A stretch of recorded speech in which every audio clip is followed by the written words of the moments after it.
Gusto ko lang manawagan na iparating kay Congressman Abante. Tama na sir yung kaartihan ninyo. Kasi may lumalabas na mag-iimbestiga daw sila doon sa anong pangalan, the extradition ng Amerika. Unang-una, mismong Secretary of Justice na nagsabi, wala siyang natatanggap na extradition request. Ito kasi pinaputok lang ito, MJ eh. Para malihis nga yung issue sa usapan ng ng flood control eh.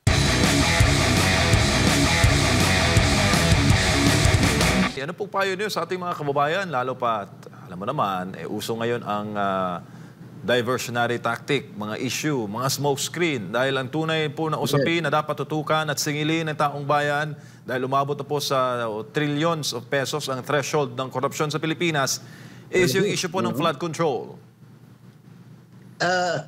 Kinakailangan tuloy-tuloy ng pagiging, anong tawag ito, vigilant, no? Hindi porke, ang tawag ito, tatamarin na tayo. Kasi pagka hininto natin ang pagiging mulat dito at pagiging vigilant, magpapatuloy. Pinalalampas lang yan. Sasabihin ng yung mga duhapang sa gobyerno, ganun yun eh. Hayaan nyo sila mag-ingay. Bukas makalawa. Very short ang memory ng Pilipino. Pwede na naman tayo magnakaw. Di ba? Buti-buti nga ngayon, at least, nagiging uso ngayon yung salitang transparency and responsibility at nakikita natin ngayon yung mga bagong miyembro ng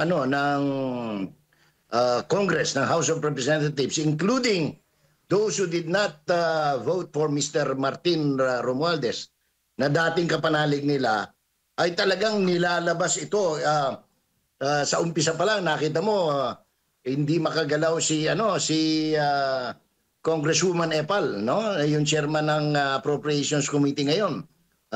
Ang pangalan nun? Micaela Angela Swansing, no? Na binobola niya, sinasabi, hindi, wala tayong record niya. Hindi, may record yan. Kaya nagsalita si Congressman Toby Tiangco. Yung mga ganyan ay palatandaan at inspirasyon para sa tao na mas lalong maging masigasig sa kanilang pagbabantay at pagsasabi. Kasi ito, mag-ano ito eh, itong mga nangyayari ngayon, unti-unti na nare-report, no? Kapareho yan, malay ba namin na ganun kalaki ang flood control budget na binigay dito sa lalawigan, no? Malalaman ngayon, saan ba yan? No? Tapos pupuntahan ng tao yan. I-report kung talagang maayos ba o binulsa lang, no? Kasi maraming ganyan lumalabas sa imagine mo bilyon eh, nakakarindi, no? Mabuti sana kung ang binubulsa mga daang libo lang, pamalengke ni misis, pambili ng bag, no? Pang-shopping, hindi eh. Bilyones ang nawawala. Pag tinotal mo 1.4 trillion pesos. Diyos na mahabagin. Kung yan ay ginamit sa matino, ang dami na sanang, wala na sanang baha sa Metro Manila. Yes, sir. Yun lang sa Pampanga eh. Ilang milyon yun. Pagkatapos ngayon makikita mo, pati Bulacan, lalo ng Bulacan. Tapos, nakakatuwa pa itong may style pa yung gobyerno na pagka na bibisto sila sa kanilang kalokohan, kapareho noon, nung in-announce natin na bumigay na, no? Yung Bustos Dam. Abay, pin-lockdown pa tayo ng Rappler. Hindi raw totoo. Kamukat-mukat mo, lubog na ang buong Bulacan. At ngayon, lumalabas nga na lahat ng mga flood control na ginawa sa Bulacan ay wala. No? Puro drawing, kumbaga. Kaya yung mga kababayan natin, dapat po bantayan natin ng maigi. Diba? Wag tayong magpakampante. Pero sabi nga anong pangalan nito? Kinakailangan nating tutukan, inspire natin yung mga congressman kasi ay yung mga mambabatas natin, especially in the Senate, no? Dahil maganda yung mga nakikita nating development, like yung pati ngayon pa lang this early pag sinasabi na Senate President, Pag hindi kayo tumalima dun sa sampina, kaagad-agad maglalabas, hindi siya magdadalawang isip na pirmahan ng warrant of arrest, no? Against these people who are supposed to attend and shed light on the issue at hand, no? Kasi hindi naman kasi pwede doon sa tanong mo doon sa kanina na reaction ni Trixie na bakit ina-announce, no?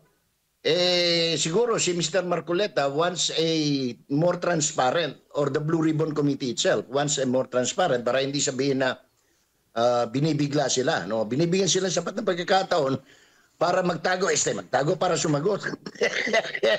Diyan sa mga issue na kanilang kinakaharap, MJ, Admar. Opo, maraming salamat Sir Jay. Baka masamit ka pa ng lalo sa umagang ito. Hindi, ako lang gusto ko lang manawagan na iparating kay Congressman Abante. Tama na sir yung kaartihan ninyo. Kasi may lumalabas na mag-iimbestiga daw sila doon sa anong pangalan, the extradition ng Amerika. Unang-una, mismong Secretary of Justice na nagsabi, wala siyang natatanggap na extradition request. Ito kasi pinaputok lang ito, MJ, para malihis nga yung issue sa usapan ng flood control. But even if there is an extradition request, assuming na totoo itong pambobola ni Babes Romualdez, yung ambassador natin sa Washington, na kamag-anak din ni Speaker at saka ni Presidente, anong pangalan nito?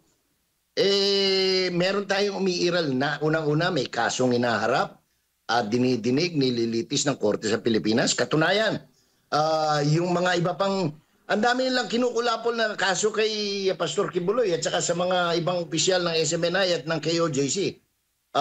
Mabuti na lang, matitino pa yung mga nasa prosecutor's office natin, dinismiss. Kamakalawa lamang yung isa pang kaso na anong tawag ito, sinampa against the President of SMNI, kay Doc Marlon Rosete at saka kay Pastor Apollo Kibuloy ng KOJC. Anong pangalan to? Kasi paano nila iimbestigahan? Isusumo nila yung State Department, yung DOJ, yung Justice Department Amerika, puro katarantaduhan itong naiisip ni Abante.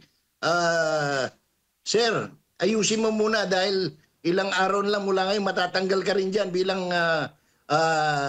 COMELEC selected Congressman of Manila dahil justice will prevail as usual, no?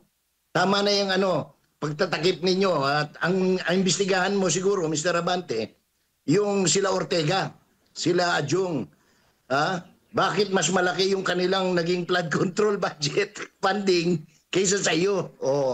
Yun ang unahin mo kasi ikaw ang pinakamaingay, ikaw ang pinakakontrabida sa lahat, pero kukunti lang na ibigay sa iyo, mas maraming binigay doon sa mga babakla-bakla na maiingay, no?